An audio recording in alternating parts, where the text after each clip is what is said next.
لا حول ولا قوة إلا بالله العلي العظيم. توكلت على الحي الذي لا يموت والحمد لله الذي لم يتخذ ولدا ولم يكن له شريك في الملك ولم يكن له ولي من الذل وكبره تكبيرا.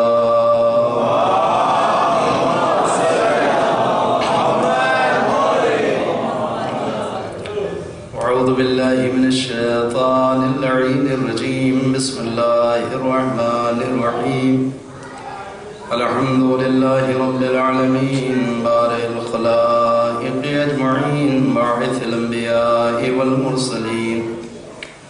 الصلاة والسلام والتحية والإكرام على بشير النذير السراج المنير شفيع المذنبين المخاطب بطه وياسين الرسول المصدق والنبي المؤيد والمصطفى الأمجد مولانا وسيدنا أبي القاسم محمد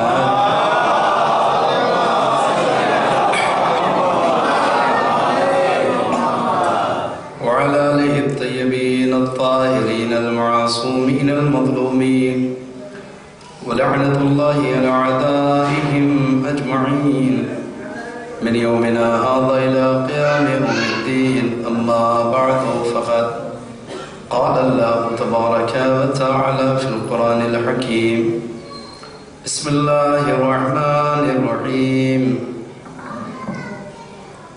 صبغة الله ومن أحسن من الله صبغة ونحن له عابدون.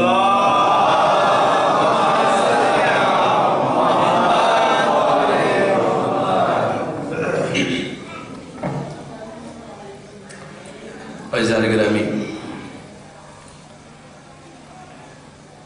قرآن مجید کے صلوات محمد والے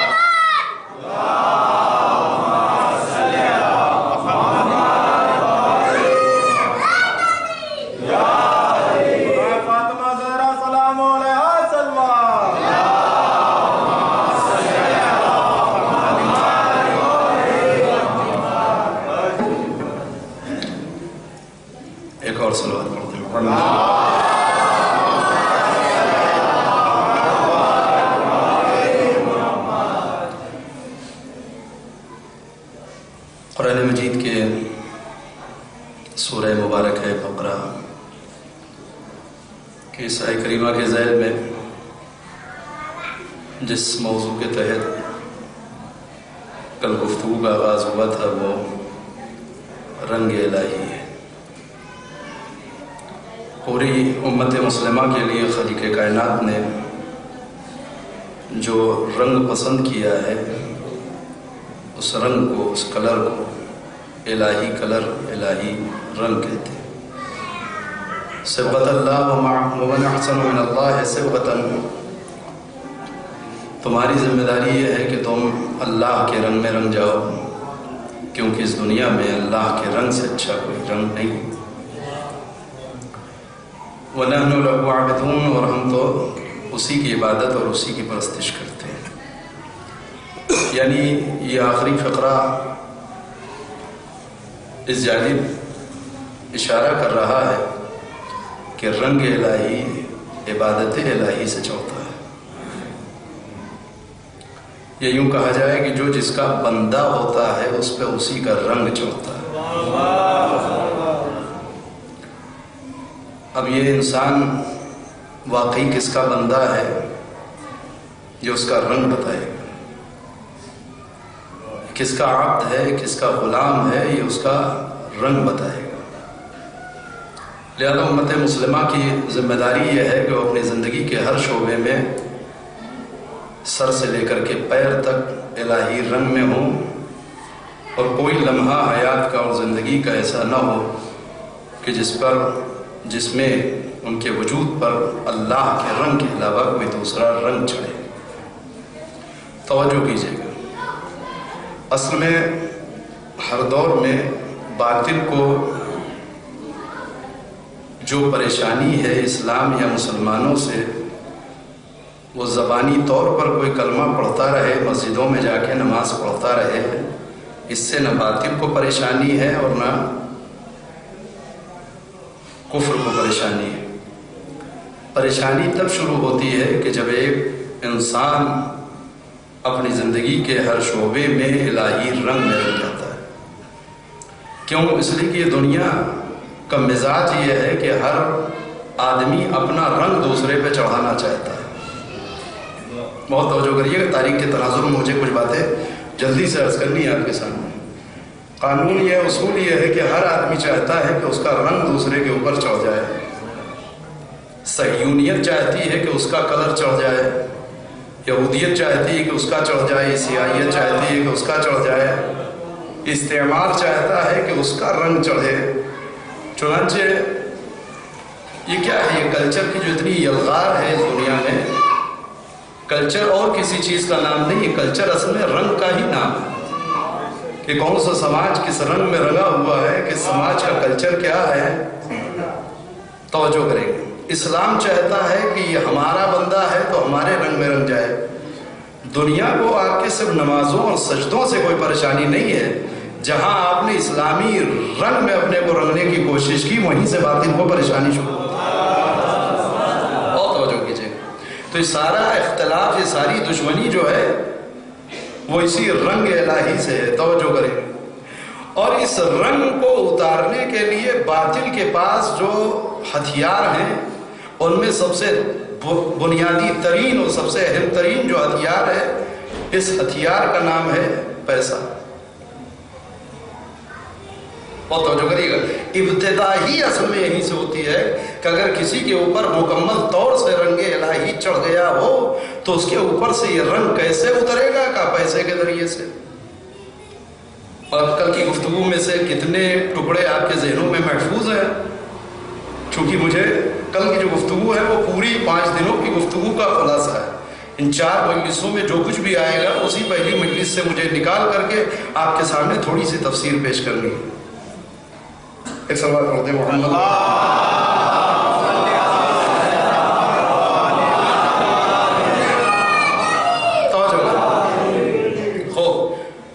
تو باطل کے پاس جو سب سے اہم ترین ہتھیار اور سب سے اہم ترین حربہ ہے، ایک مرد مسلمان کے اوپر سے رنگ الہی کو اتارنے کا، اس حربے یا اس ہتھیار یا اس اسلحے کا نام ہے پیسہ۔ اب اسے آپ رشوت کہہ لیجئے، اب اسے آپ تحفہ کہہ لیجئے، اب اسے آپ گفٹ کہہ لیجئے، آپ اس کو کس خانے میں رکھتے ہیں یہ بھی آپ کا رنگ طے کرے گا۔ توجہ کریے، یہ بھی آپ کا رنگ طے کرے گا کہ واقعی رشوت کو رشوت سمجھ رہے ہیں یا رشوت کو تحفہ سمجھ رہے ہیں۔ جس کلچر میں انسان پروان چڑھا ہے وہی کلچر بولے گا۔ توجہ کیجیے گا، لہذا پہلی صورت یہ ہے کہ رشوت کے ذریعے سے، پیسے کے ذریعے سے، مال دے کر کے اگر اس کے اوپر رنگ الہی اللہ کا رنگ چڑھ گیا ہے تو اسے اتار دیا جائے۔ میں نے کل یہ فقرہ کہا تھا کہ کچھ لوگوں کے کلر ہوتا ہے مگر کلر بہت سے کچے اور پکے بھی ہوتے ہیں۔ کچھ کلر اتنے کچے ہوتے ہیں کہ تھوڑی دیر سورج کی تمازت کو بھی جھیل نہیں پاتے، نہیں جھیل پاتے، یہ تجربہ۔ مگر کچھ محکم رنگ بھی ہوتے ہیں، کچھ پائیدار کلر بھی ہوتے ہیں کہ جو اتنی آسانی سے نہیں اترتے۔ بہت توجہ کریں، پہلا مرحلہ یہ ہے کہ رشوت کے ذریعے سے کسی کے کلر کو اتار دیا جائے۔ بہت توجہ کریں گے، ہاں یہ انسان کے اندر اتنی بصارت ہونی چاہیے کہ واقعی وہ رشوت اور تحفے میں فرق اور امتیاز قائم کر سکے اور اتنی آسانی سے اپنے اوپر چڑھا ہوا الہی رنگ نہ اترنے دے۔ اور توجہ کریں گے، پیغمبر اسلام کے صحابی ہیں، مرد مجاہد ہیں، رنگ الہی اس قدر چڑھا ہوا ہے کہ نہ جان کا خوف ہے، نہ مال کا خوف ہے، نہ گھر کے لٹ جانے کا خوف ہے، نہ اذیتوں کے برداشت کرنے کا کوئی ٹینشن ہے اور کوئی خوف ہے، کچھ نہیں۔ توجہ کریے گا۔ اور صرف اپنے گھر میں بیٹھ کر کے مسلمان بنے رہنے والوں مسلمان بنے،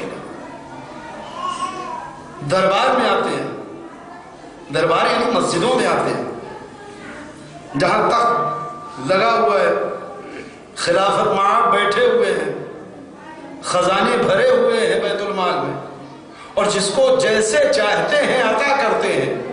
ایسے میں پیغمبر کا ایک بوڑھا صحابی کہ جو واقعی صبغت اللہ ومان احسن من اللہ صبغتن کی ایک بہترین مصداق بن کر کے سر دربار پہنچ کر کے حاکم وقت کو چیلنج کرتا ہے، اور قرآن مجید کی ان آیتوں کی تلاوت شروع کی جاتی ہے جس میں مال مسلمین کو جمع کرنے والوں کے لیے شدید عذاب کا تذکرہ کیا گیا ہے۔ یہ کون ہے؟ جناب ابو ذر ہے، جناب ابو ذر غفاری ہے۔ دربار خلافت میں آتے ہیں اور آنے کے بعد قرآن مجید کی ان آیتوں کی تلاوت شروع کرتے ہیں کہ جہاں ذخیرہ اندوزی کرنے والوں کی قرآن نے مذمت کی ہے، جہاں مال جمع کر کے دبا کے رکھنے والوں کی قرآن مجید نے جہنم کی وعید سنائی ہے۔ توجہ کیجئے۔ اب یہ کیا ہو کہ جہاں سجا ہوا دربار ہو، بھرے ہوئے لوگ ہوں، حضور و جی جناب و قبلہ و آداب عرض ہے کہنے والے مجمع میں اگر پیغمبر کا کوئی صحابی کھڑا ہو کر کے قرآن مجید کی ایسی شدید آیتیں تلاوت کرے گا تو ظاہر ہے خلافت مآب کے ماتھے پہ پسینہ تو آئے گا۔ ابھی کیا کیا جائے، ان کا کوئی علاج ہے یا نہیں ہے؟ بہت توجہ کیجیے۔ ڈرایا گیا، دھمکایا گیا، ٹوکا گیا، دربار سے نکالا گیا، مگر یہ مشکل تو رہی۔ بالآخر کیا یہ کہ ان کو جلا وطن کر دیا، پھر اس کو تمہید برداشت کر لیے، پھر نتیجہ آپ کے سامنے، جلا وطن کر دیا۔ جلا وطن کہاں کیا گیا؟ شام، شام بھیج دیا، مدینے سے شام بھیج دیا۔ مسئلہ یہ کہ جس کے اوپر جو رنگ ہوتا ہے وہ جہاں ہوتا ہے اسی رنگ میں ہوتا ہے، تو جو حالات یہاں مدینے کے تھے اس سے زیادہ بدتر حالات شام کے تھے، تو جو کام یہاں مدینے میں انجام دے رہے تھے وہی کام شام میں انجام دے رہے تھے۔ اس نے خط لکھا، بہت توجہ کیجئے، بہت مختصر میں عرض کر رہا ہوں، کبھی کیا مصیبت ہمارے پاس تم نے بھیج دی ہے؟ یہ تو بھرے دربار میں کھڑے ہو جاتے ہیں، لاٹھی لے کے کھڑے ہو جاتے ہیں، کیا ہے کہ یہ اسلام، یہ دین ہے، یہ مذہب ہے۔ قرآن یہ کہہ رہا ہے تمہارا کردار کچھ اور ہے، حکم قرآنی کچھ اور ہے، تمہارا فیصلہ کچھ اور ہے۔ آپ اندازہ لگائیے کہ ذل الہی بھلا اتنا برداشت کرنے والا حاکم ہے، وہ بادشاہ ہے، حالانکہ ابھی صرف گورنر ہے، مگر جس طریقے کے حالات بنا رکھے تھے اس نے شام میں، وہ پورے ایک کسی بادشاہ اور کسی حاکم سے کم نہیں ہے۔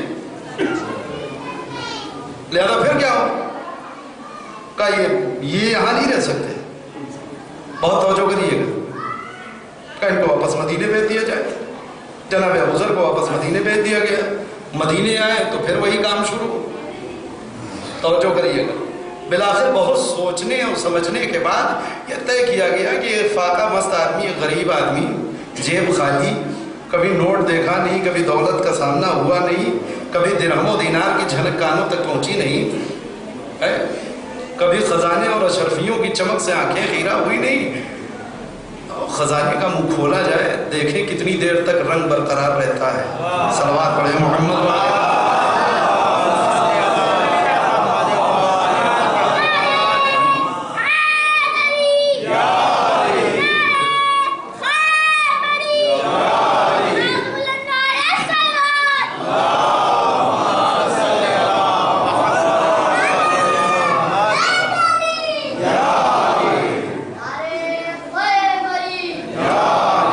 صلوات پڑھتے محمد والے محمد۔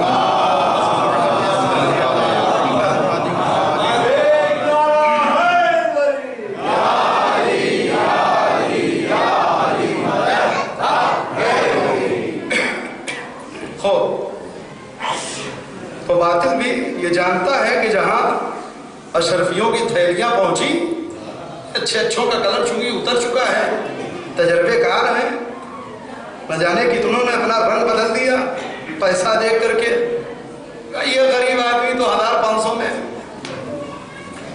یہ ہوتا نہیں کہ کتنا محکم آدمی ہے، کتنا محکم کلر اس کا، اسی اعتبار سے اس کی قیمت لگائی جاتی ہے۔ تو اپنے اعتبار سے بہت لمبی رقم، اس اعتبار کے زمانے کے اعتبار سے 1,00,000 درہم یا دینار، اس نے اپنے غلام کو بلایا۔ توجہ کیجئے گا، اب یہیں سے ایک مسلمان کے اندر کتنی بصیرت ہونی چاہیے یہ بات سمجھ میں آئے گی۔ اپنے غلام کو بلا کر کے کہتے ہیں کہ کسی بھی طریقے سے آج رات کی تاریکی میں یہ تھیلی تم ابوذر کو اگر دینے میں کامیاب ہو گئے تو تمہارا انعام یہ ہے کہ میں تمہیں اللہ کی راہ میں آزاد کروں۔ غلام کس قدر جی جان سے محنت کرے گا، ایک غلام کے لیے آزادی سے بڑی دنیا کی کوئی قیمت نہیں ہے۔ اور دیکھا یہ کوئی بہت بڑی بات نہیں ہے، ابوذر مومن ہے، ابوذر اللہ والے ہیں، دین کو سمجھتے ہیں، لہذا اس نے اپنے اعتبار سے ایک طریقہ سوچ رکھا تھا۔ رات کی تاریکی میں دروازے پہ دستک دی، بہت توجہ کر لی، جناب ابوذر نے دروازہ کھولا، دیکھا غلام کھڑا ہوا، اس نے وہ تھیلی آگے بڑھائی۔ جناب ابوذر کہتے ہیں کیا ہے؟ حضور 1,00,000 درہم یہ دینار۔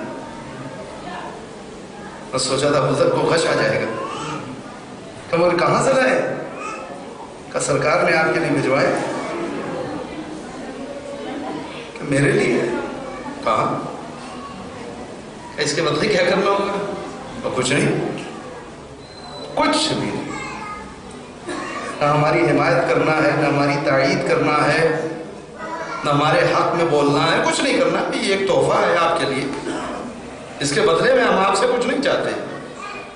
جناب ابوذر، کیا مدینے کے تمام مسلمانوں کے گھر ایسی تھیلیاں بھیجی گئی ہیں؟ کہا نہیں، کبھی میرے ساتھ یہ خصوصیت کیوں؟ کہ حضور سرکار آپ رسول اللہ کے اتنے عظیم المرتبہ صحابی، اتنے قریبی، اتنے مومن، اتنے نیک، اتنے عابد، اتنے پرہیزگار، آپ کی عظمت سب کے برابر بھلا تھوڑی نہ ہے، یہ آپ کے لیے تحفہ ہے۔ توجہ کیجئے گا، جناب ابوذر کہتے ہیں کہ نہیں لے جاؤ اسے، اور یہ کہہ کر کے دروازہ بند کرنے لگے۔ وہ کہتا ہے میری بات تو سن لیجئے آپ، کہو بہت توجہ کریے گا، دیکھیے رنگ کتنا محکم اور کتنا پکا ہے۔ کہ میری خواہش یہ ہے کہ اسے آپ میرے لیے قبول کر لیجئے۔ کہ تمہارے لیے کیوں؟ کہ انہوں نے وعدہ کیا ہے کہ اگر میں یہ آپ کو دینے میں کامیاب ہو گیا تو مجھے راہ خدا میں آزاد کر دیں گے۔ کیا آپ یہ نہیں چاہتے کہ آپ کی وجہ سے ایک غلام اللہ کی راہ میں آزاد ہو جائے؟ توجہ کیجئے، یہ وہ ایسی دینی مشکل آتی ہے بعض لوگوں کے پاس، یہ جواز کا راستہ ہوتا ہے کہ جو ہر آدمی غلط کام کرنے سے پہلے کوئی نہ کوئی نیک راستہ تلاش کرتا ہے تاکہ جواب دیا جا سکے۔ یہاں سامنے سے جواب دیا جا رہا ہے۔ آپ بتائیے غلام آزاد کرنے کا کتنا بڑا سوال ہے، اور اگر کوئی بے دین اور لامذہب آدمی ہو تو شاید اس کے لیے یہ جملہ کوئی بڑی بات نہیں ہے، مگر جو بندے مومن ہو، جو کار خیر کرنا چاہتا ہو، جو نیکی کرنا چاہتا ہو، شریعت نے اس کو جگہ جگہ رکھا ہے۔ یہ غلطی ہو گئی ہے، غلام آزاد کر دو۔ روزہ نہیں رکھ پائے، اس کے کفارے میں غلام آزاد کر دو، مثلا 3 کفاروں میں سے۔ تو جگہ جگہ قرآن مجید اسلامی شریعت نے غلام کو آزاد کرنے کی تاکید کی ہے، اور بہت بڑا ثواب ہے راہ خدا میں کسی غلام کو آزاد کرنا۔ توجہ کریے گا، جناب ابوذر بیچارے شاید یہ حیثیت ہی نہیں تھی کہ اپنی زندگی میں کہیں سے کوئی غلام خرید کے راہ خدا میں آزاد بھی کر پاتے۔ لوگ پیسے خرچ کرتے ہیں تو راہ خدا میں کوئی غلام آزاد ہوتا ہے، یہاں پیسے مل رہے ہیں اور غلام راہ خدا میں آزاد ہو رہا ہے۔ مشکل ہے یا نہیں مشکل ہے؟ کہ سرکار اسے قبول کر لیے، میں راہ خدا میں آزاد ہو جاؤں گا۔ جملہ سنیے گا، اگر واقعی کسی کے اوپر اللہ کا رنگ اتنا محکم چڑھ جائے تو ایسے ہی بہت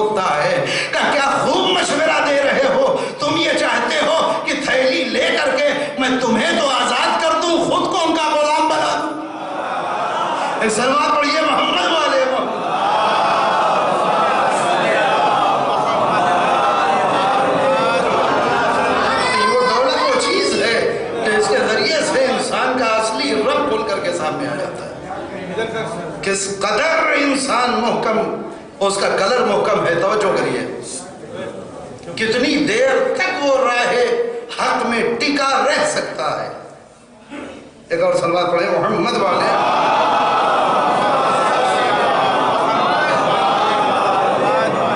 یہ مشکل ہر دور میں رہی ہے، ہر زمانے میں رہی ہے. ذرا سا کرسی مل جائے، رشوت کا مطلب یہ نہیں ہوتا صرف درہم و دینار. رشوت کسی بھی صورت میں آ سکتی ہے. دولت اور دنیا کا مطلب یہ نہیں ہے کرنسی نوٹ. دولت کسی بھی صورت میں آ سکتی ہے. ہو سکتا ہے اقتدار، پاور، کہیں کی ممبری، کچھ نہیں کسی انجمن کی صدارت، کسی چھوٹے موٹے کالج اور اسکول کا پریزیڈنٹ.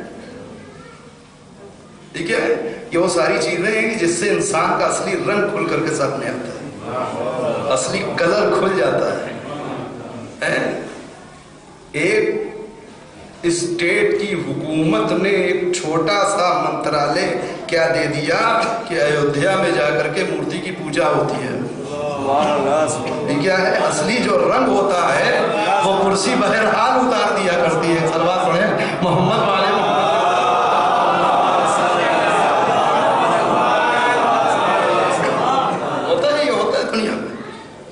زیادہ پاور میں، طاقت میں، دولت میں وہ صلاحیت ہے کہ اگر ذرا بھی رنگ کچا ہے کسی کا تو جب تک عام حالات میں پرسکون ماحول میں اپنے لوگوں کے درمیان رہے گا تب تک تو بڑا اللہ والا نظر آئے گا. اور ذرا سا دولت آئی تو ریئلٹی، حقیقت جو ہے یہ کھل جایا کرتی ہے. اب جملہ سنیے، یہ واقعہ امیر المومنین کی زمانے کا ہے، مگر بعد میں آنے والے معصومین نے اسے نقل کرنے کے بعد جو فقرہ عرض کیا ہے، قسم خدا کی جس رات حاکم کی طرف سے وہ پیسے کی تھیلی لے کر کے غلام آیا تھا، اس دن ابو ذر کو فاقے سے تیسرا دن تھا. ابو ذر کے بچے فاقے سے تھے، ابو ذر کے اوپر فاقے کا تیسرا دن تھا.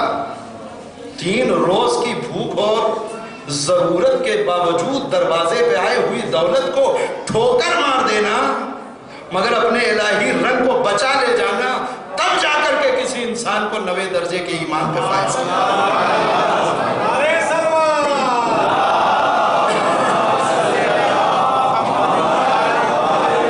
آسان بات نہیں ہے.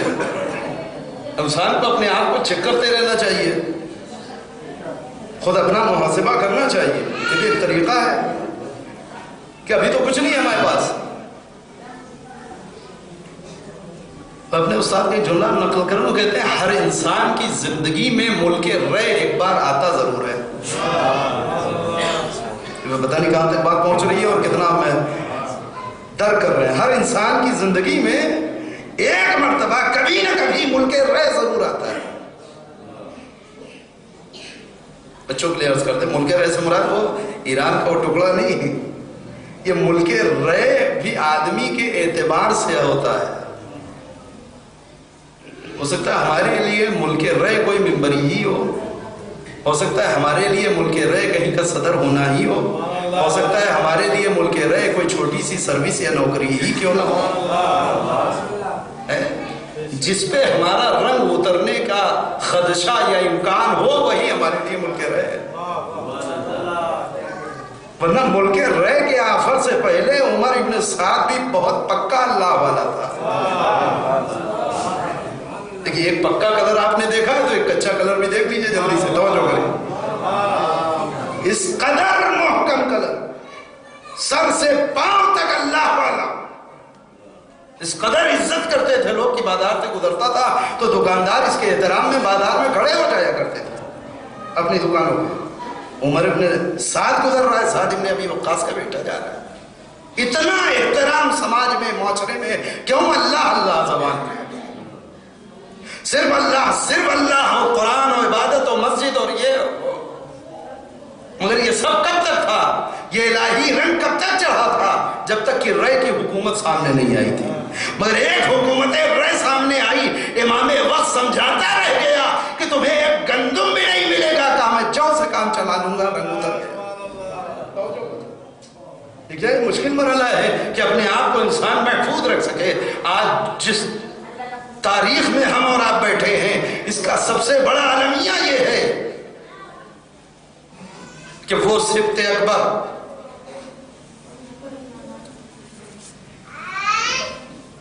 کہ جس نے اپنے باپ کے قاتل سے صلح کر لی. بہت سخت ترین مرحلہ ہے. خود امام حسن کے لیے بہت مشکل مرحلہ ہے. باپ کا قاتل اور اس سے صلح نامہ لکھ جا رہا ہے. مشکل کیا ہے امام حسن کی؟ خود امام حسن کی 90% سے زیادہ فوج بک چکی ہے. بک چکی ہے. ایک صلوات پڑھ دیں محمد والے.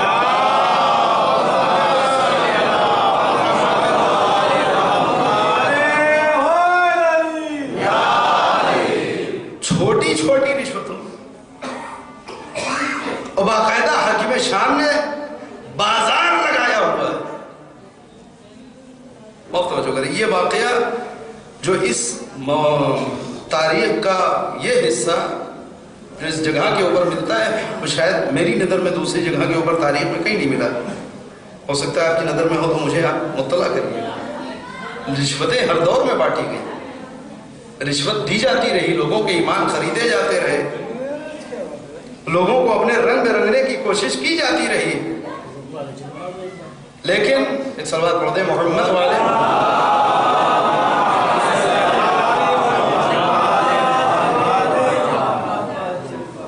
خواتین سے گزارش ہے کہ ذرا سا خاموشی اختیار کریں اس لیے کہ آواز یہاں تک آ رہی ہے. ایک صلوات پڑھیں محمد والے.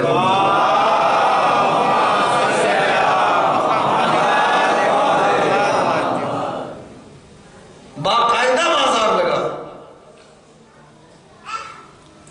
ایک ایک آدمی کو بلایا جاتا ہے اور انہی الفاظ میں خود تم بتاؤ تمہارے ایمان کی قیمت کیا ہے. یعنی وہ لوگ کہ جو امام حسن کے ہاتھوں پہ بیعت کر چکے ہیں, وہ افراد کہ جو امام حسن کا ساتھ دینے کے لیے فوج میں بھرتی ہیں, شامل ہیں. میں پھر کل کی مجلس کی طرف جاؤں گا. وہ ٹکڑا یاد ہے امام حسین چراغ بجھا بجھا کر کے دنیا کو دکھا رہے ہیں کہ دیکھو ان کا رنگ کتنا محکم ہے. ایک بھیڑ امام حسن کے ساتھ بھی. بہت سے لوگ سوال کرتے ہیں ٹھیک ہے شہید ہو جاتے, قتل ہو جاتے, مارے ہی جاتے, بالآخر امام حسین بھی تو قتل ہو گئے, سب کے سب شہید ہو گئے. یہی اقدام امام حسین امام حسن نے کیوں نہیں کر لیا؟ کیوں؟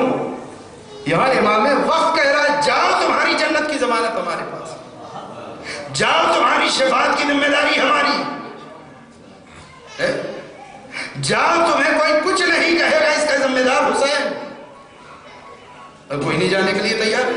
کیوں؟ اس لیے کہ ان کا رنگ جو ہے یہ بڑا محکم رنگ ہے. امام حسن کے اطراف میں جو افراد ہیں ان کے رنگ کی حالت یہ ہے کہ بازار لگا ہوا ہے حاکم شام کی جانب سے.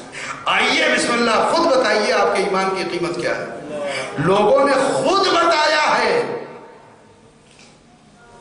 اور تھیلیاں لی ہیں اور لکھ گئے.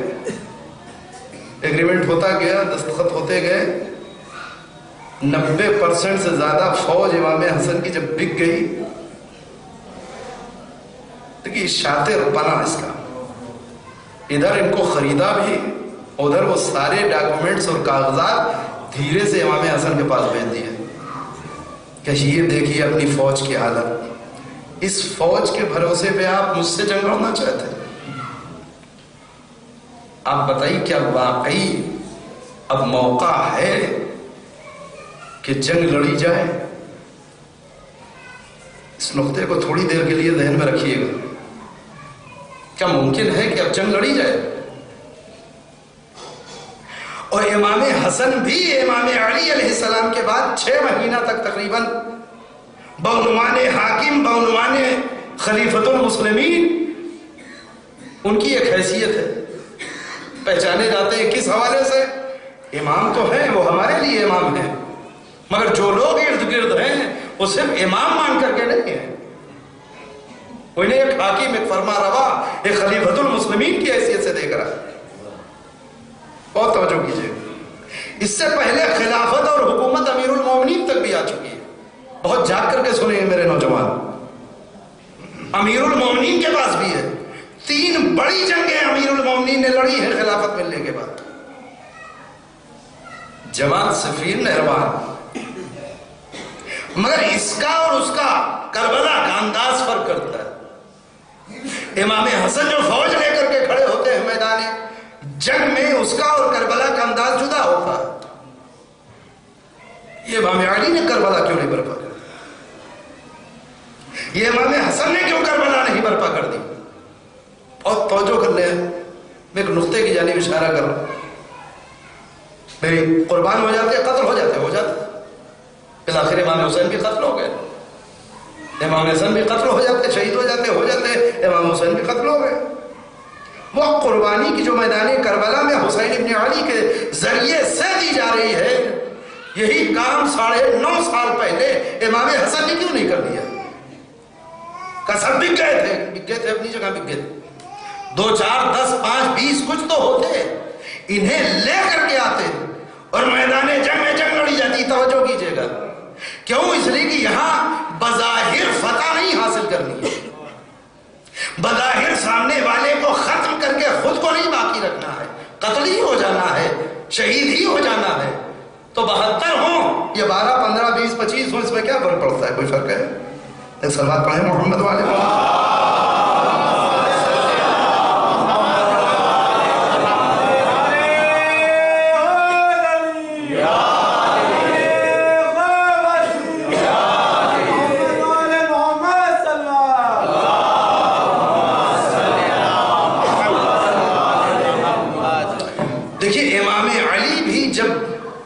شام کے سامنے برسر پیکار ہیں اور دونوں کی فوجیں آمنے سامنے ہیں،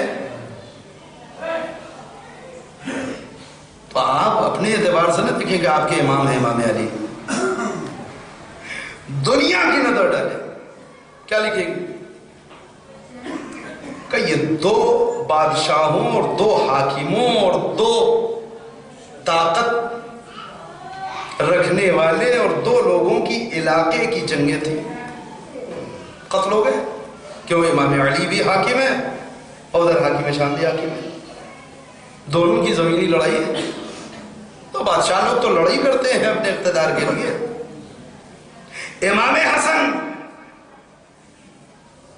کا 6 مہینے تک چونکہ جو مجمع ہے امام حسن کے ارد گرد وہ اسی نوعیت سے امام کے ساتھ ہے، امام سمجھ کے نہیں ہے، بہت توجہ کریے، امام کے ارد گرد جو مجمع ہے وہ امام مان کے امام کے نہیں ہے، وہ ایک حاکم سمجھتے ہیں، وہ ایک تخنشین سمجھتے ہیں، وہ ایک اقتدار کا سنبھالنے والا سمجھتے ہیں۔ اس سے زیادہ امام حسن کی کوئی حیثیت ان کی نظروں میں نہیں ہے۔ پھر کہا قربانی تو یہ بھی دے دیتے، لیکن آج تاریخ یہی لکھ رہی ہوتی کہ حاکم یہ بھی تھے، حاکم وہ بھی تھے، اقتدار ان کے پاس بھی تھا، اقتدار ان کے پاس بھی تھا، حکومت ان کے پاس بھی تھی، حکومت ان کے پاس بھی تھی۔ یہ 2 حکومتوں کا آپس میں ٹکراؤ تھا اور بادشاہ اور حاکم لوگ تو آپس میں لڑائی کرتے ہیں، اقتدار کی جنگ تھی، بات ختم ہو جاتی۔ بہت توجہ کیجئے گا، لہذا یہ جو اعتراض چلا رہا تھا امیر المومنین سے ہوتا ہوا امام حسن تک، امام حسن بہرحال ہارے نہیں ہیں۔ بہت توجہ کیجئے گا، صلح کر کے خلافت کا کھلونا حاکم شام کی جھولی میں ڈال کر کے حسین کے پیروں سے حکومت کی بیڑی کاٹ دی ہے امام حسن نے۔ کہا اب حکومت میری ہی زندگی میں مجھ سے الگ ہو جائے، یہ حکومت حسین تک نہیں پہنچنی چاہیے، اور جب حسین کے پاس حکومت نہ ہوگی اور حسین میدان کربلا میں کھڑے ہوں گے تو اب کوئی نہیں کہہ سکتا ایک طرف تو حاکم ہے دوسری طرف کون ہے، کہ اب رسول اللہ کا نواسا کہا جائے گا، ایک طرف تو حکومت ہے دوسری طرف کون ہے، کہ اب رسول اللہ کی آغوش کا پالا کہا جائے گا، اب امام وقت کہا جائے گا، ایک عام مسلمان کہا جائے گا، اب اسے کوئی حاکم نہیں کہہ سکتا۔ توجہ کیجئے گا، لہذا اس سے پہلے اگر یہ جنگ لڑ دی گئی ہوتی تو یہ جنگ اقتدار کی جنگ کہلاتی۔ حسین نے خلافت کا کھلونا حاکم شام کی جھولی میں ڈال دیا، جا اس سے تو کھیلتا رہے، یہ خلافت دی نہیں جا رہی ہے، حسین کے پیروں سے خلافت کی بیڑی کاٹی جا رہی ہے۔ اے میرے بھائی، میں تو مجبور ہوں مگر میں تجھے آزاد کیے دیتا ہوں، کربلا میں اللہ تمہارے ساتھ ہوگا. سلوات پڑھے محمد.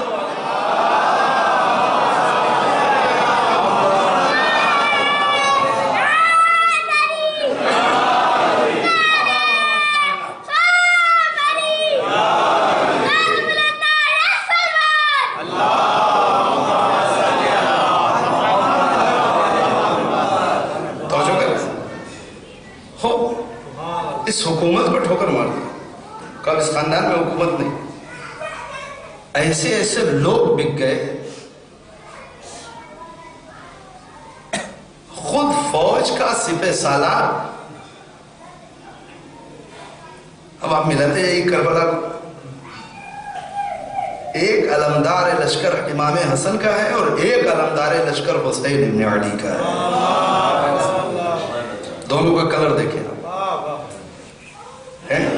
ادھر رات کی تاریکی میں اگر شمر امان نامہ لے کے آتا ہے کہ میری طرف آ جاؤ میں تمہارے لیے امان نامہ لایا ہوں. حسین کا علمدار کیا کہتا ہے؟ تبت یدا، تمہارے ہاتھ ٹوٹ جائے تم میرے لیے امان نامہ لے کے آئے ہو اور فرزند رسول کو میں تنہا چھوڑ کر کے تمہارے ساتھ چلا جاؤں. یہ سوچا کیسے تم نے؟ امام حسن کی فوج کے کمانڈر عبید اللہ ابن عباس رشتہ دار ہیں. جناب عباس جو امیر المومنین اور رسول اللہ کے چچا ہیں، ان کے بیٹے ہیں. عبید اللہ ابن عباس امام حسن کے رشتہ دار، بہادر آدمی، فوج کے کمانڈر ہیں. صرف 1,00,000 درہم اور 1 شام کی کنیز کے بدلے میں بک گئے. شام کی خوبصورت کنیز دی جائے گی، 1,00,000. بازوں نے 10 لاکھ لکھا ہے، چلیے 10 لاکھ. 10 لاکھ اور 1 کنیز. رنگ اتنے میں اتر گیا. طے یہ پایا کہ سب لوگ امام حسن کی فوج میں بنے رہیں گے. کسی کو وہ فوج چھوڑ کے اس فوج میں نہیں آنا ہے. سب اسی فوج میں رہیں گے اور امام حسن پہ حملہ کریں گے. راتوں رات یہ سودا ہو گیا عبید اللہ ابن زیاد سے، یہ ابن عباس سے، کہ تم رات میں امام حسن کا ہاتھ پاؤں باندھ کر کے امام حسن کو حاکم شام کیا تو. اب بتائیے، یہ سردار، یہ لیڈر، یہ ہے امام وقت. اب ایسے حالات میں کیا کوئی صورت باقی ہے سوائے صلح؟ اور صلح کی بھی خصوصیت یہ ہے کہ اس میں سارے شرائط امام حسن نے لکھے. وہ اس قدر اوور کانفیڈنٹ میں اتنا کانفیڈنس ہے کہ سادے کاغذ پہ دستخط کر کے امام حسن کے پاس بھیجی، جو لکھنا چاہیے لکھ لیجیے. اس لیے کہ سمجھ رہا تھا کہ مجھے عمل تو کرنا نہیں ہے. اور تو جو کیجیے، مجھے عمل تو نہیں کرنا ہے، لہذا یہ جو چاہے لکھ لیں. ایک بہترین موقع تھا امام حسن کے لیے کہ وہ سارے جرائم جو وہ کیا کرتا تھا سب کاغذ پہ لکھ دیا. توجہ کیجیے گا، وہ سارے جرم جو وہ کیا کرتا تھا اسے کاغذ پہ تحریر کر دیا. تم یہ نہیں کرو گے، تم یہ نہیں کرو گے، تم یہ نہیں کرو گے، تم یہ نہیں کرو گے، وغیرہ وغیرہ. اور اس پہ آپ کی دستخط. یہ دستخط اس بات کا ثبوت ہے کہ جو کچھ بھی اوپر تحریر کیا گیا ہے یہ سب میرے اندر پایا جاتا ہے. صلوات پڑھے محمد والے محمد کے اوپر.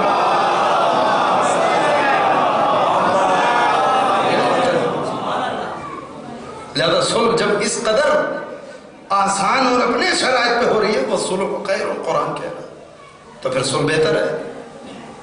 خوب یہ اتنا پیسہ آ کہاں سے رہا ہے حاکم شام کے پاس؟ اتنی بڑی فوج امام حسن کی اور پر ہیڈ آدمی کو خرید، ایک ایک آدمی کو. اور تم خود طے کرو کہ تمہارے ایمان کی قیمت کیا ہے. اس انداز میں ہر آدمی خود اپنے ایمان کی قیمت لگائے، وہ کتنے میں بکے گا، کتنے میں اس کا رنگ اترے گا. توجہ کیجئے گا، جو لوگ کہتے گئے ان کو وہ دیتا گیا. اور کسا آپ کو معلوم نہیں، شام کا جو منطقہ ہے، شام کا جو علاقہ ہے، اس کا یہ حاکم ہے امیر المومنین کے زمانے سے ہی اس نے اپنے ہاتھ پاؤں اس قدر پھیلانے شروع کر دیے تھے کہ آہستہ آہستہ حکومت کا زیادہ حصہ جو ہے وہ میرے پاس آ جائے. یہ پورا حصہ آ جائے اور اڑی کو بے دخل کر دیں. یعنی خود ایک گورنر، اور کہاں امیر المومنین خلیفۃ المسلمین، ایک اسٹیٹ کا گورنر. بہت توجہ کریں. ایک اسٹیٹ کے گورنر کے پاس اتنی دولت ہے بیت المال میں کہ وہ اتنی بڑی فوج کو خرید رہا ہے. ایک اسٹیٹ، توجہ کریے، ایک علاقہ ہے، اس سے آنے والا مال غنیمت جو کچھ بھی آ رہا ہے بیت المال میں، پیسہ زکوٰۃ کا اور دوسرے پیسے، وہ اس قدر ہیں، اتنے ہیں کہ اس سے ایک ایک آدمی کو خریدا جا رہا ہے. امام حسن کے پاس ایک شام کا علاقہ چھوڑ کر کے پوری مملکت اسلامی کے ابھی تک تو خلیفہ ہیں امام حسن. ان کے پاس کتنا آ رہا ہوگا؟ جاگتی ہوئی صلوات پڑھتی محمد والے محمد کے.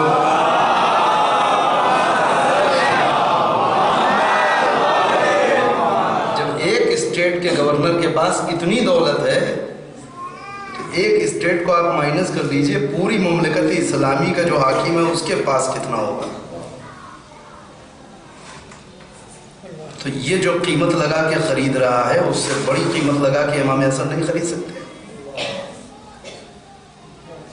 اگر آدمی بکی رہے ہیں بازار میں، لوگ بکنے کے لیے کھڑے ہیں، تو 1000 میں خرید رہا ہے امام حسن 1200 میں خرید رہا ہے، وہ 1500 میں خرید رہا ہے امام حسن 2000 میں خرید رہا ہے. تو جو لوگ بکنے والے ہیں انہیں تو پیسہ چاہیے. ہو سکتا ہے یا نہیں؟ پاسبل ہے، بالکل ممکن ہے. پھر یہیں سے فرق سمجھ میں آتا ہے کہ واقعی امام کون ہوتا ہے اور حاکم کون ہوتا ہے. ایک حاکم اپنی حکومت کے قیام کے لیے بیت المال مسلمین کو جائز یا ناجائز ہر طریقے سے خرچ کر دیتا ہے حکومت کو پانے کے لیے. مگر جو امام ہوتا ہے وہ ایک درہم ادھر ادھر نہیں کر سکتا، حکومت کو ٹھوکر مار سکتا ہے مسلمین کے مال پہ ڈاکر.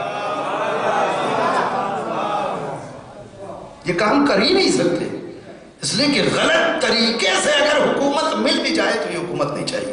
اور توجہ کیجئے گا، یہ بہترین موقع رسول اللہ سے شروع کیجئے امیر المومنین تک، ہر ایک کی زندگی میں یہ موقع آیا ہے. صلوات پڑھیں محمد.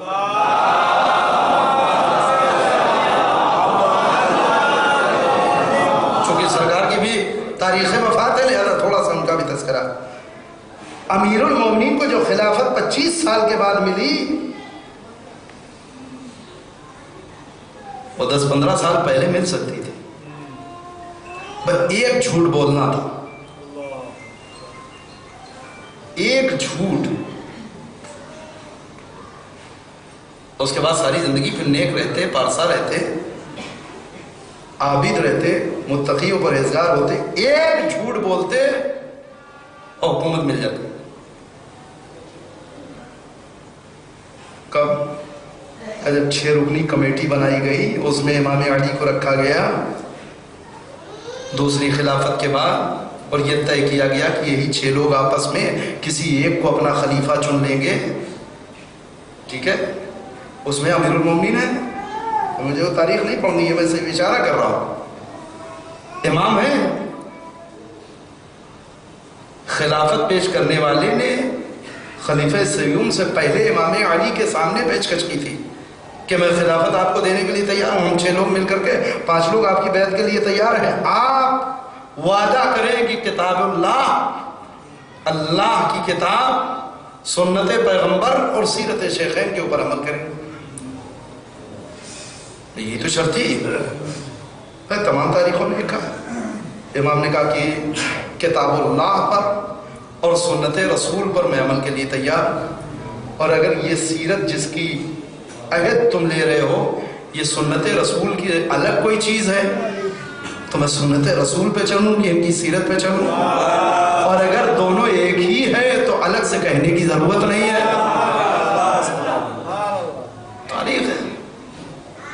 نا یہ نہیں چلے گا. اب آپ بتائیے. اور میں عہد کرتا ہوں اس سب پہ عمل کروں گا. پھر عمل کیا نہیں کیا، تاریخ گواہ نہیں کیا. تو وقتی طور پہ ایک جھوٹ اگر امیر المومنین بول دیتے کہ ٹھیک ہے میں تیار ہوں، اور جب حکومت مل گئی تب تو حکومت اب اپنی ہے، اب جائے جیسے چلائیے.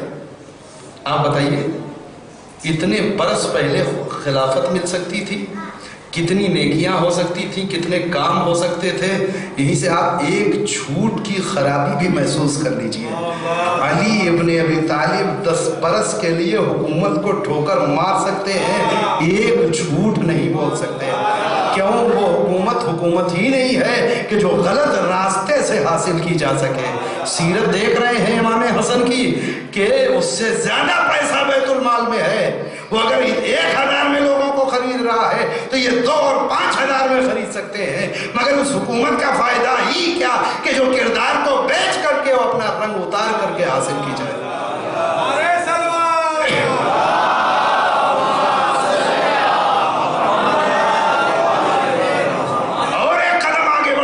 سلسلہ پیچھے کی طرف چلیے. آنے کے بعد کفار مکہ نے یہی تو کہا تھا جناب ابو طالب سے کہ آپ اپنے بھتیجے سے یہ کہہ دیجئے کہ وہ ہمارے بتوں کو برا بھلا کہنا بند کر دے، اور اس کے بدلے میں وہ جو کہیں ہم دینے کے لیے تیار ہیں، جتنا مال چاہے ہم دینے کے لیے تیار، جس خاندان میں کہیں ان کا رشتہ کرنے کے لیے تیار، اگر حکومت چاہیے ہم حکومت دینے کے لیے تیار.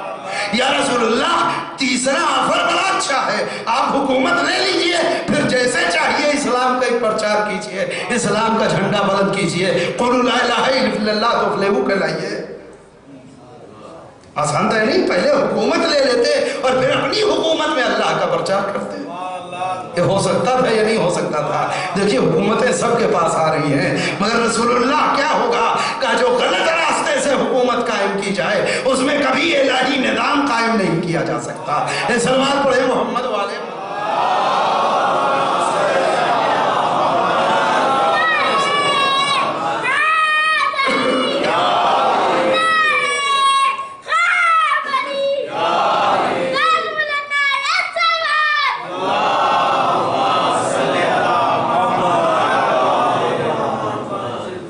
دولتیں آتی رہی مگر ادھر اس قدر محکم الہی رنگ. چچا آپ ان سے کہہ دیجئے یہ حکومت کی بات کر رہے ہیں، ایک ہاتھ پہ چاند دوسرے پہ سورج رکھ دیں، ممکن نہیں. ہم جیسے ہوتے تو کہتے ہیں ماں اس سے ایک جھوٹی تو بول رہا ہے، ایک غلط بیانی تو کرنی ہے، اس کے بعد توبہ کر لیں گے، پھر حکومت چلائیں گے، نظام عدل قائم ہوگا، علی کی حکومت ہوگی، ہر مظلوم کو اس کا حق ملے گا، ہر ضرورت مند کی ضرورت پوری ہوگی، سماج اور معاشرے میں کتنا پیس ہوگا، کتنا اطمینان، کتنے سکون سے لوگ زندگی گزاریں گے، نہ کسی کے ساتھ ظلم، نہ کسی کے ساتھ زیادتی، کچھ نہیں. ایک جھوٹ بولا جا سکتا ہے. بعد میں کون آ کے پکڑ رہا تھا؟ کس نے ان کو پکڑا؟ کسی نے نہیں پکڑا. اور وہاں جتنی مخالفت ہے یہاں تو اتنی مخالفت بھی نہیں کرنی تھی. وہاں قرآن کی بھی مخالفت ہے، سنت پیغمبر کی بھی مخالفت ہے، سیرت کی بھی مخالفت ہے، اور یہاں قرآن پہ عمل ہوتا، سنت پیغمبر پہ عمل ہوتا، صرف سیرت سے کہنے کی بات. اور ایک جھوٹ امیر المومنین نہیں بولا. کیوں؟ غلط راستے سے حق تک پہنچنا یہ کوئی کمال نہیں، یہ کمال نہیں. توجہ کیجیے گا. امام حسن اس سلوات پڑھ دیں محمد والے محمد.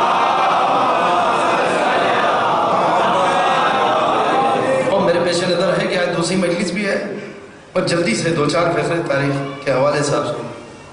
اس قدر فیاض ترین انسان علماء اہل سنت نے جنہوں نے بھی تاریخ لکھی ہے امام حسن کی، کانا فیاضاً لکھا. بہت بڑے فیاض، بہت بڑے جواد، کریم، لوگوں کی مدد کرنے والے. حتیٰ کہ امام حسن کی سیرت میں یہ کہ زندگی میں کتنی بار انہوں نے اپنے پورے گھر کے سارے سامان کو لا کے باہر رکھ دیا، اور ایک یہ اعلان کہ جسے اس سامان میں جس چیز کی ضرورت ہو آئے اور لے جائے. پورا گھر رہا ہے خدا میں. اور بعض موقع ایسے آئے کہ جہاں گھر کے سامانوں کو 2 حصوں میں برابر تقسیم کر کے آدھا گھر میں رکھ لیا اور آدھا رہا ہے خدا میں، جسے چاہیے آ کر کے لے جائے. اور جب یہ جود و کرم اور یہ فیاضی و سخاوت کا چرچا حاکم شام تک پہنچا تو ظاہر ہے کہ وہاں تو پیسے دے کے لوگ خریدے جاتے ہیں، یہاں اپنی محنت کی کمائی کو راہ خدا میں لٹایا جاتا ہے۔ اس نے خط لکھا اور خط میں ایک جملہ، بس ایک جملہ ہے پورے خط میں، کہتا لا خیر فی الاسراف۔ اسراف جانتے ہیں نا، فضول خرچی، فضول خرچی کو اسراف کہتے ہیں۔ لا خیر فی الاسراف، فضول خرچی میں کوئی خیر نہیں ہے۔ امام نے جواب خط لکھا، ایک لفظ نہیں بڑھایا، اسی کے لفظوں کو آگے پیچھے کر دیا۔ بس اس کا لطف لیجئے آپ، اس نے کیا لکھا؟ لا خیر فی الاسراف، فضول خرچی میں کوئی خیر نہیں ہے۔ امام نے جواب لکھا لا اسراف فی الخیر، کار خیر میں کبھی فضول خرچی ہوتی ہی نہیں ہے، جتنا چاہو خرچ کرتے رہو۔ سلوات پڑھے محمد والے۔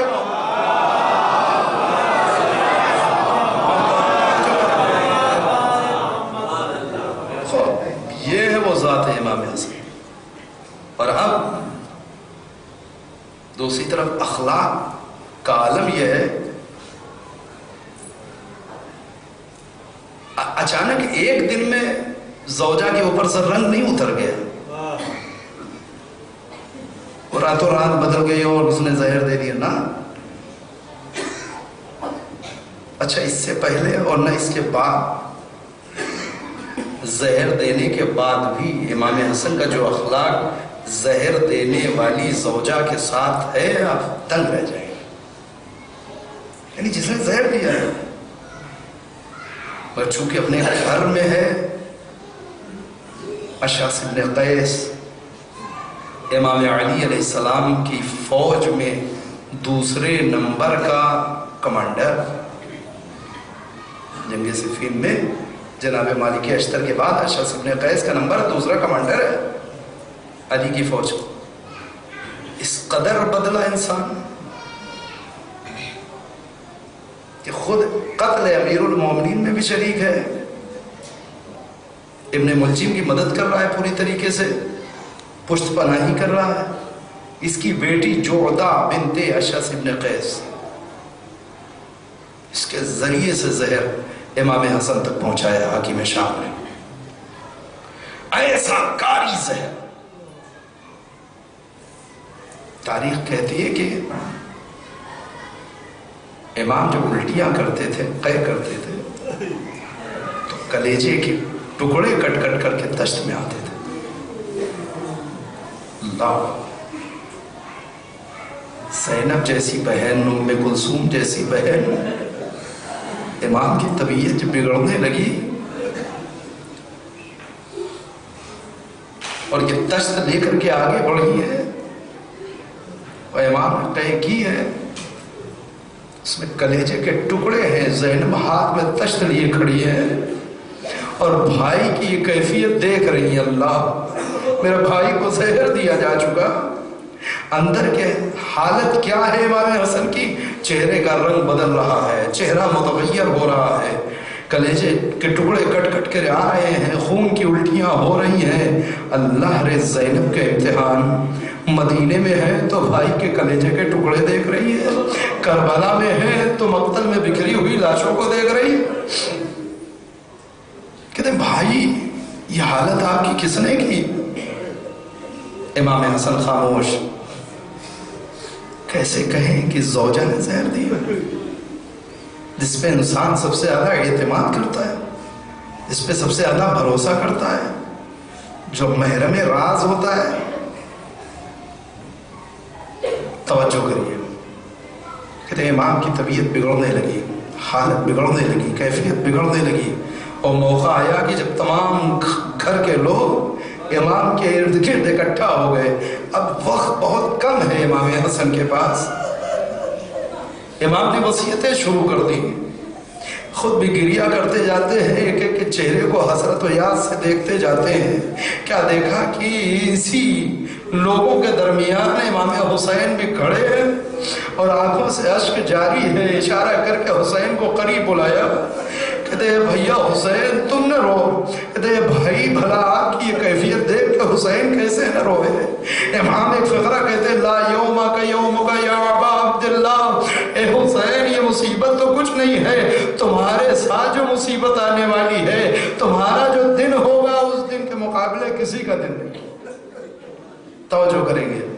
اس کے بعد امام حسن نے وصیتیں شروع کر دی، وصیتیں ہوتی رہی، امام نے سب کو امام حسین علیہ السلام کے سپرد کیا، لوگ منتشر ہو گئے۔ روایت یہ کہتی ہے کہ کچھ دیر کے بعد امام حسن نے آنکھیں کھولی اور اپنی ایک صالح نیک پاکیزہ کردار زوجہ جناب ام فروہ کو قریب بلایا، کہا فروہ ذرا میرے قریب آؤ۔ فروہ قریب آئی، کہا ذرا میرے قاسم کو میرے حوالے کرو۔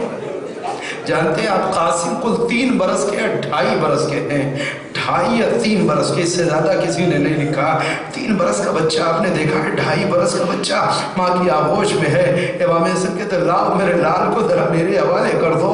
جناب ام فروہ نے جناب قاسم کو امام حسن کے سینے پہ لٹا دیا۔ امام کچھ دیر تک غور سے اپنے اس 2.5-3 برس کے بچے کو سر سے پاؤں تک دیکھتے رہے۔ پھر مقتل یہ کہتا ہے کہ امام بے ساختہ جناب قاسم کے جسم پر بوسے دینے لگے، کبھی رخساروں کو چومتے تھے، کبھی گلے کو چومتے تھے، کبھی لبوں کو چومتے تھے، کبھی بدن کے دوسرے حصوں پہ بوسے دیتے تھے۔ عجب فقرہ ہے عزیز و مقتل کا، امام پورے بدن کو جناب قاسم کے بوسے دے رہے ہیں۔ آپ نے یہ حالت کبھی نہیں دیکھا ہوگا پیار کرنے والوں کی، مگر شاید امام حسن کی آنکھیں کوئی منظر دیکھ رہی ہو۔ اللہ یہی پھول جیسا بدن ہوگا جس پہ گھوڑوں کی ٹاپیں ہوں گی۔ جزاکم اللہ خیر جزا، خدا آپ کو کسی غم میں نہ رلائے سوائے غم سید الشہداء کے۔ ہاں عزیزو، اس کے بعد کچھ دیر اپنے سینے سے لگائے رکھا اور اس کے بعد اپنے سرہانے سے ایک تعویذ نکالی۔ ہاں عزیزو، میری ماؤں اور بہنوں تک بھی میری آواز جا رہی ہے۔ ایک جملہ کہنا چاہتا ہوں، آج تک بہت سے والدین کو آپ نے بچوں کے بازوؤں پہ تعویذ باندھتے دیکھا ہوگا، مگر ماں باپ جب بھی بچوں کو تعویذ پہناتے ہیں یا بازو پہ تعویذ باندھتے ہیں تو کاہے کے لیے؟ لمبی عمر کے لیے، لمبی حیات کے لیے، زندگی کے لیے تعویذ باندھی جاتی ہے۔ مگر یہ پہلی تعویذ امام حسن اپنے 3 برس کے کم سن سے بچے کے بازوؤں پہ باندھ رہے ہیں۔ یہ حیات کے لیے نہیں ہے، یہ تعویذ موت کے لیے لکھی گئی ہے۔ عزیز و تعویذ باندھا اور اس کے بعد جناب ام فروہ کے حوالے کر دیا۔ اے فروہ، میں نے ایک تعویذ قاسم کے بازو پہ باندھی ہے، جب کوئی بہت سخت وقت پڑ جائے تب کہنا قاسم سے کہ اس تعویذ کو کھول کے پڑھ لے۔ عزیز و وصیت قبول ہو گئی، امام حسن اس دنیا سے رخصت ہو گئے، مگر یہیں پہ مظلومیت ختم نہیں ہوئی۔ غسل و کفن دیا گیا۔ تاریخ کہتی ہے جنازہ گھر سے نکلا۔ جنازہ جب گھر سے نکلتا ہے کیسا کوہرام ہوتا ہے، اور جہاں بہنیں موجود ہو، بھرا پورا گھر موجود ہو، زینب ام کلثوم موجود ہو، جنازہ بڑے دھوم سے چلا۔ کہاں جانے کے لیے؟ ارے روضہ رسول میں دفن ہونے کے لیے۔ مگر ابھی روضہ رسول کے قریب پہنچا تھا کہ ایک مرتبہ سنسناتے ہوئے تیر چلے۔ کچھ تیر آ کر کے جنازے میں لگے، جنازہ واپس گھر آ رہا ہے۔ عزیزو، خدا نہ کرے کسی کا جنازہ گھر سے نکلنے کے بعد دوبارہ گھر میں لایا جائے۔ کیوں؟ اس لیے کہ اب کفن میں خون لگ چکا ہے، کفن کو تبدیل کیا جانا ہے۔ جنازہ واپس گھر میں رکھا گیا، کفن تبدیل کیا گیا۔ زینب کی نظر بھائی کے کفن پہ پڑی، خون میں ڈوبا ہوا کفن۔ کبھی عباس کو دیکھتی ہے، کبھی حسین کو دیکھتی ہے۔ عجب نہیں عباس نظریں جھکا کے کھڑے ہو۔ اے شہزادی، ارے آقا کی اجازت نہیں تھی، ورنہ بھلا کس کی مجال؟ میرے سردار کا لاشا قبر رسول میں پیغمبر کے بغل میں دفن ہونے سے روک دے۔ عزیز و جنازہ چلا، بقیع میں لا کے دفن کر دیا گیا، مگر رسول اللہ کی دوش کا ثواب پیغمبر کی بس قبر کی جگہ نہ پہنچا۔ الا لعنت اللہ قوم الظالمین ربنا تقبل منا انك انت السميع العليم۔ بارے ہمارے اس عمل کو قبول فرما، ہمارے گناہ کبیرہ و صغیرہ کو بخش دے، نہ اس وقت تک دنیا سے نہ اٹھائے۔ تیری والے محمد کی ذات ان سے راضی و خوشنود نہ ہو جائے۔ پروردگار پوری دنیا میں جہاں کہیں بھی محبان اہل بیت بستے ہیں ان سب کی جان مال عزت و آبرو کی حفاظت فرما۔ پروردگار مدافعان حرم جو لوگ حرم کی حفاظت کے لیے میدان جنگ میں لڑ رہے ہیں ان سب کی جان مال عزت و آبرو کی حفاظت فرما۔ پروردگار وارث کربلا منتقم خون حسینی ہمارے زمانے کے امام کے ظہور میں توجہ فرما۔ ہم سب کو ان کے اعوان انصار میں شریک فرما۔ ربنا تقبل منا انک انت السمیع العلیم۔ ماتم حسین۔